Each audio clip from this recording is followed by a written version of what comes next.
The swamp is a treacherous place. From the White House, you can run, but you can't hide. In pre-dawn operations this morning, the U.S. Coast Guard boarded 2 Ghost Fleet tankers in the North Atlantic Sea and in international waters near the Caribbean. Both vessels were either last docked in Venezuela or en route to it.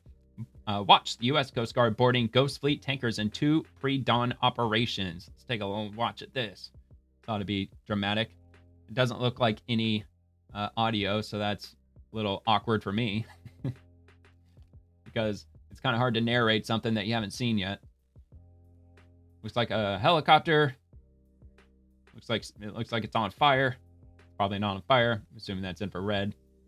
Which of course you can see the what are the smokestacks or whatever those things are. A lot of heat coming out of the vessel. Which is kind of crazy that an oil tanker would have that kind of heat powering the vessel. But, how else are you going to do it? All right, here we go. Here comes the cavalry, the U.S. Coast Guard.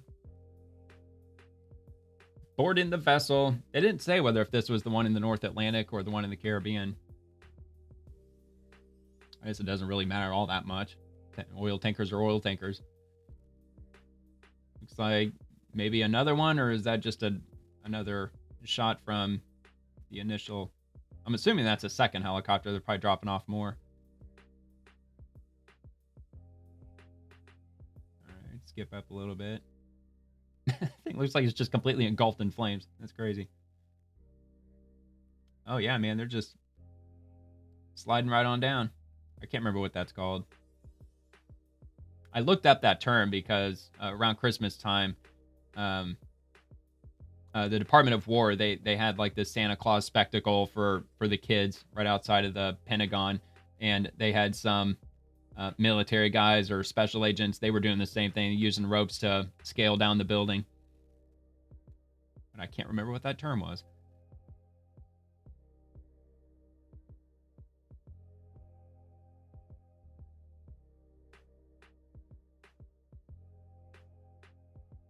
Looks like he's banging on the door there. Say, what do they have to do? They have to force their way in, or did they let him in? It'd be kind of crazy not to let him in.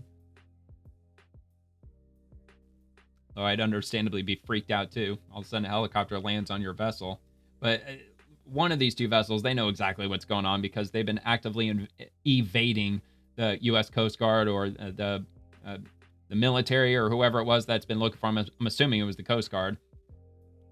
Just like I said earlier, they took down their nation's flag. They put up a different nation's flag, and then they also changed the name. They actually painted over the name of their ship, and they gave it a different name to try to evade capture. All right, so I think that's good enough, right? I think that's good enough. Again, I'll repost that too.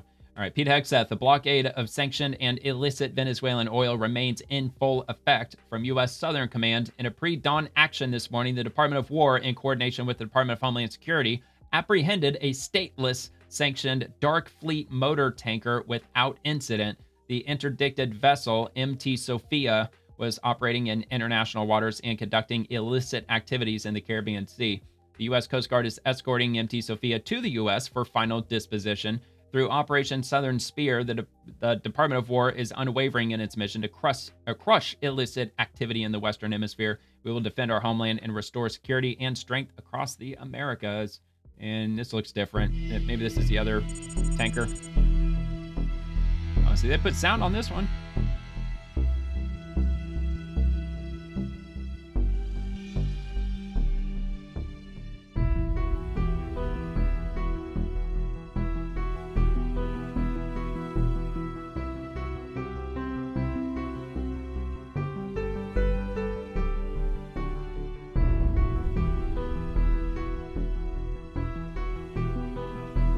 All right, and I think I got one more, don't I? I think I do. Let me go back. Yeah, let me see what else we got here. Yeah, it's actually going to be the same video, same length, so I won't play that over again. But this comes from Secretary Kristi Noem, Secretary of Homeland Security. In 2 pre-dawn operations today, the Coast Guard conducted back-to-back meticulously coordinated boarding of 2 Ghost Fleet tanker ships, one in the North Atlantic Sea and the other in international waters near the Caribbean. Both vessels, the motor tanker Bella 1 and the motor tanker Sophia, were either last docked in Venezuela or en route to it. Under President Trump's bold and visionary leadership, U.S. Coast Guard tactical teams worked closely with its counterparts at the Departments of War, Departments of Justice, and State, and used their specialized expertise to conduct these operations and conduct 2 safe, effective boardings within hours of each other. One of these tankers, motor tanker Bella 1, has been trying to evade the Coast Guard for weeks, even changing its flag and painting a new name on the hull while being pursued in a desperate and failed attempt to escape justice. The heroic crew of the U.S. Coast Guard cutter Monroe pursued this vessel across the high seas and through treacherous storms, keeping diligent watch and protecting our country with a determination and patriotism that make Americans proud. These brave men and women deserve our nation's thanks for their selfless devotion to duty. The world's criminals are on notice. You can run, but you can't hide. We will never relent in our mission to protect the American people and disrupt the funding of narco-terrorism wherever we find it, period. This is our country's greatest fighting force at their best. This is America first at sea. Amen. Hell yeah, let's go. And from Secretary of War Pete Hegseth, the United States continues to enforce the blockade against all dark fleet vessels illegally transporting Venezuelan oil to finance illicit activity, stealing from the Venezuelan people. Only legitimate and lawful energy commerce, as determined by the United States, will be permitted. And we'll roll on to the next.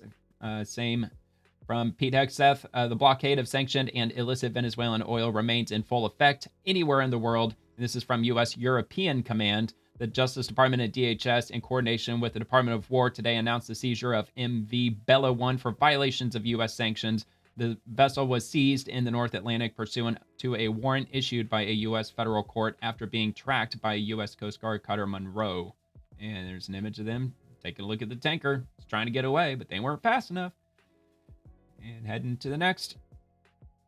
From Senator Tim Scott, hope today comes in the form of freedom, liberty, and justice. President Trump is delivering that across the world, and the people of Venezuela are celebrating. Well, let's get right back to the main thing. President Trump is a decisive, effective leader, and people, free people, are now celebrating in Venezuela and under dictators, Cuba, Iran. Listen, people smell freedom in the air, and they can thank Donald J. Trump, our president, number 47, for the freedom they can feel in the air. And that's why people are rising up in countries run by dictators. They now know there might be hope. And that's happening in Iran right now. Of a president who They're believes rising in up. freedom and liberty and justice. Let freedom and ring. President Trump is delivering all across the world. His adversaries fear him, and now our allies, they respect us. Them. This Damn is a straight they good do. day all across the world At least for most of them. Americans and for free people stuck under dictators. Amen. Yeah, and as what President Trump said with regard to Maduro, because he doesn't want to fuck with the United States of America. So Senator Eric Schmidt heading into the briefing on Venezuela. My prediction, Democrats will claim to have more questions and continue their performative outrage. The reality, we have a president who cares deeply about our homeland and our hemisphere. The world is safer without a third world dictator in power. There's a clip from him before the meeting. Let me predict what's going to happen afterwards. The Democrats will come out and say they have more questions than answers. It's hilarious because I'm sure they satisfied. This is all performative on their They'll never end. be satisfied. We have a president that actually cares very deeply about the homeland and the Western Hemisphere, and the Democrats are phony as hell on all this stuff. That's my prediction. So you have no questions? Oh, I have questions, but I've talked to senior administration officials over the weekend and now. So we're going to hear what they have to say. But what I'm telling you is that Democrats are totally disingenuous about this. They actually, Joe Biden had a $25 million reward for Maduro to seek to be brought to justice. Democrats were saying that President Trump didn't do anything about Maduro just a couple of years ago.